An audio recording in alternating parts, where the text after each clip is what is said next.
முறுக்கு எவ்வளோ கிறிஸ்பியாக இருக்குது பாருங்கள்.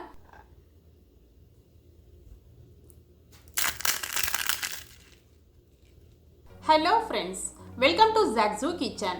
இன்னைக்கு நம்ம zaagzoogkitchenல பார்க்க போகிறது அரிசி மாவு மட்டுமே பயன்படுத்தி செய்யக்கூடிய ரொம்ப டேஸ்டி அண்ட் கிறிஸ்பியான முறுக்கு ரெசிபி தான் பார்க்க போகிறோம். இதை மொறு பட்டர் முறுக்குன்னு கூட சொல்லலாம். இந்த முறுக்கில் பொட்டுக்கடலை மாவு, உளுந்து மாவு இதெல்லாம் சேர்க்காம வெறும் அரிசி மாவு பயன்படுத்தியே, அதுவும் கடையில் இருந்து வாங்கக்கூடிய அரிசி மாவு பயன்படுத்தியே நல்லா கிறிஸ்பியாக இந்த முறுக்கை செஞ்சிடலாம். இந்த முறுக்கை ரொம்ப கஷ்டப்படாமல் 10 நிமிஷத்துலேயே ஈஸியாக செஞ்சிடலாம். இது நல்லா கிறிஸ்பியாக இருக்கிறதுனால இதை குட்டீஸ்லேருந்து பெரியவங்க வரைக்கும் ரொம்ப லைக் பண்ணி சாப்பிடுவாங்க. முறுக்கு செய்ய தெரியாதவங்க, அதாவது பிகினர்ஸ் கூட இந்த முறுக்கை கஷ்டப்படாமல் செஞ்சிடலாம். இந்த தீபாவளிக்கு இந்த முறுக்கை ஒரு தடவை ட்ரை பண்ணி தான் பாருங்களேன். ஃப்ரெண்ட்ஸ், இந்த வீடியோ உங்களுக்கு பிடிச்சிருந்ததுன்னா ஷேர் பண்ணி சப்ஸ்கிரைப் பண்ணிக்கோங்க. இந்த வீடியோ உங்களுக்கு பிடிச்சிருந்ததுன்னா வீடியோக்கு ஒரு லைக் கொடுங்க ஃப்ரெண்ட்ஸ். வாங்க ஃப்ரெண்ட்ஸ், கிறிஸ்பியான அரிசி மாவு முறுக்கு செஞ்சிடலாமா? பேனில் 2 கப்பு அரிசி மாவு சேர்த்துக்கிறேன். இது கடையிலேருந்து வாங்கக்கூடிய நார்மலான அரிசி மாவு தான். அடுப்பை லோ ஃப்ளேமில் வச்சுட்டு அரிசி மாவோட நிறம் மாறாத அளவுக்கு ஒரு 2 நிமிஷத்துக்கு மட்டும் வறுத்துக்கணும். ஃப்ரெண்ட்ஸ், அரிசி மாவை இந்த மாதிரி நம்ம லைட்டாக வறுத்துட்டு முறுக்கு செஞ்சோம்னா நம்ம செய்கிற முறுக்கு மொறுமொறுன்னு இருக்கும்.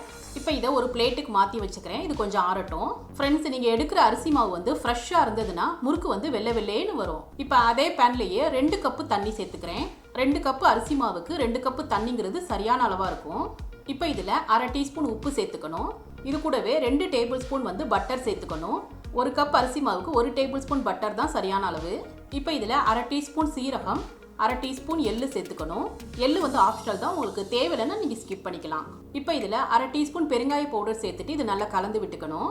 அடுப்பை மீடியம் ஃப்ளேமில் வச்சுட்டு இந்த தண்ணியை நல்லா கொதிக்க வச்சுக்கணும். இப்போ தண்ணி நல்லா கொதிச்சிருச்சு.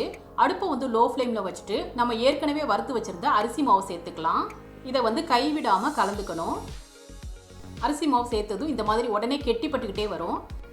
இப்போ இந்த அளவுக்கு கலந்ததும் அடுப்பை ஆஃப் பண்ணிக்கலாம். இப்போ இதை உடனே ஒரு பவுலுக்கு மாற்றி வச்சுக்கிறேன்.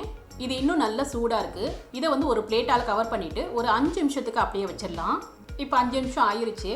மாவு இன்னும் சூடாக தான் இருக்குது. மாவு சூடாக இருக்கிறப்பயே கைகளில் கொஞ்சமாக தண்ணி எடுத்துட்டு தண்ணியை தெளிச்சு விட்டு மாவு நல்லா கெட்டியாக கலந்துக்கணும். ஃப்ரெண்ட்ஸ், தண்ணியை மொத்தமாக சேர்த்துடக்கூடாது. கொஞ்சம் கொஞ்சமாக தெளிச்சு விட்டு நம்ம மாவு கலந்துக்கணும். இப்போ ஒரு 5 நிமிஷம் நல்லா தண்ணியை தெளிச்சு விட்டு மாவு இந்த அளவுக்கு கலந்துக்கிட்டேன். மாவு பார்த்தீங்கன்னா ரொம்ப கெட்டியாகவும் இல்லாமல் ரொம்ப தண்ணியாகவும் இல்லாமல் இந்த பக்குவத்துக்கு இருக்கணும். மாவு ரொம்ப கெட்டியாக இருந்துச்சுன்னா முறுக்கு பிழிகிறது கஷ்டமாயிரும். மாவு தண்ணியாக இருந்துச்சுன்னா முறுக்கு கிறிஸ்பியாக வராது. அதனால் மாவு இந்த அளவுக்கு நம்ம கலந்துக்கணும். இப்போ முறுக்கு மாவு ட்ரை ஆகாத அளவுக்கு இதை ஒரு பிளேட்டால் கவர் பண்ணி வச்சுக்கணும். இப்போ முறுக்கு பிழிகிறதுக்காக நான் இந்த மாதிரி 1 ஸ்டார் உள்ள முறுக்கச்சு எடுத்திருக்கேன். இந்த முறுக்கச்சில் கொஞ்சமாக ஆயில் சேர்த்துட்டு இதை கிரீஸ் பண்ணி வச்சுக்கணும். இப்போ மாவில் கொஞ்சமாக இந்த மாதிரி எடுத்துட்டு உருளையாக இந்த மாதிரி உருட்டிக்கணும். இப்போ இதை முறுக்கு அச்சுக்குள்ளே சேர்த்துக்கலாம். முறுக்கு அச்சை க்ளோஸ் பண்ணிவிட்டு இதை இந்த மாதிரி இந்த மாவுக்கு மேலேயே பிழிஞ்சு விட்டுக்கணும். முறுக்கு உடையாமல் கண்டினியூஸாக விழுகுது பாருங்கள். அப்போ மாவு பெர்ஃபெக்டாக இருக்குது. ஃப்ரெண்ட்ஸ், முறுக்கு உங்களுக்கு உடஞ்சி விழுந்ததுன்னா கொஞ்சம் தண்ணி சேர்த்துட்டு மறுபடியும் கலந்துட்டு முறுக்கு பிழிஞ்சுக்குங்க. மாவு காயாத அளவுக்கு பிளேட்டால் கவர் பண்ணியே வச்சுக்கணும். இப்போ பிளேட்டில் கொஞ்சமாக ஆயில் தடவிட்டு எடுத்திருக்கேன். இதில் முறுக்கை ரவுண்டாக இந்த மாதிரி சுற்றிக்கணும். ஃப்ரெண்ட்ஸ், இந்த மாதிரி சுற்றுறது ரொம்ப ஈஸி தான். கஷ்டப்படாமல் ஈஸியாக சுற்றிடலாம். பிகினர்ஸ்க்குலாம் ஒரு டிப்ஸு, முறுக்கு சுற்றுறப்பையே இந்த மாதிரி கட் ஆச்சுன்னா பரவாயில்ல. இதை ஜாயின் பண்ணிவிட்டு மறுபடியும் முறுக்கு சுற்ற ஆரம்பிச்சிடலாம். உங்களுக்கு எவ்வளோ சுற்று வேணுமோ அந்த அளவுக்கு நீங்கள் சுற்றிக்கலாம். நான் 4 ரவுண்டு வர வரைக்கும் இந்த அளவுக்கு சுற்றிட்டேன்.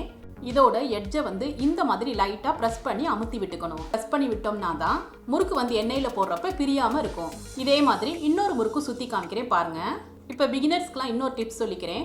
இந்த மாதிரி பிளேட்டில் சுத்த வரலைன்னா உங்களுக்கு ஈஸியாக எண்ணெயில் போடுற அளவுக்கு இந்த மாதிரி கரண்டியை பேக் சைடில் திருப்பிட்டு முறுக்கை இந்த மாதிரி சுற்றிட்டு நீங்கள் எண்ணெயில் சேர்த்துக்கலாம்.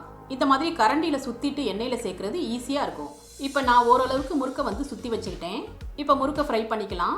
பேனில் ஆயில் சேர்த்துருக்கேன். ஆயில் சூடானதும் அடுப்பை லோ டு மீடியம் ஃப்ளேமில் வச்சுட்டு ஒவ்வொரு முறுக்காக உள்ளே சேர்த்துக்கலாம். இந்த மாதிரி முறுக்கை கரண்டியில் எடுத்துட்டு எண்ணெயில் சேர்த்துக்கணும்.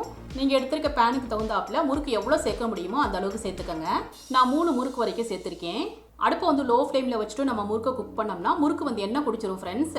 அதனால அடுப்பை மீடியம் ஃப்ளேமில் வச்சுட்டு நல்லா ஃப்ரை பண்ணிக்கணும். இப்போ முறுக்கில் சலசலப்பு அடங்கிருச்சு.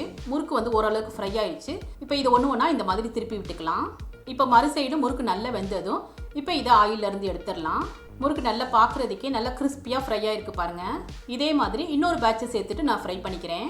ஃப்ரெண்ட்ஸ், இந்த முறுக்கை வந்து நம்ம அரிசி மாவு மட்டுமே பயன்படுத்தி செய்கிறதுனால இந்த முறுக்கு ஃப்ரை ஆகிறதுக்கு கொஞ்சம் டைம் எடுக்க தான் செய்யும். பார்த்து பொறுமையாக ஃப்ரை பண்ணிக்கோங்க. நான் எல்லா முறுக்கையும் இந்த மாதிரி ஃப்ரை பண்ணி எடுத்துக்கிட்டேன்.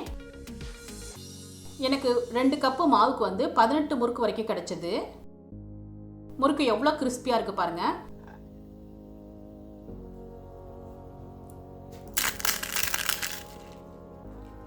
ஃப்ரெண்ட்ஸ், இந்த டேஸ்டியான அரிசி மாவு பயன்படுத்தி செஞ்ச முறுக்கு ரெசிபி உங்களுக்கு பிடிச்சிருந்ததுன்னா நீங்கள் ட்ரை பண்ணி உங்கள் எக்ஸ்பீரியன்ஸை கமெண்ட்டில் ஷேர் பண்ணுங்கள். சுவையான சமையல், சுகமான வாழ்வு. தேங்க்யூ.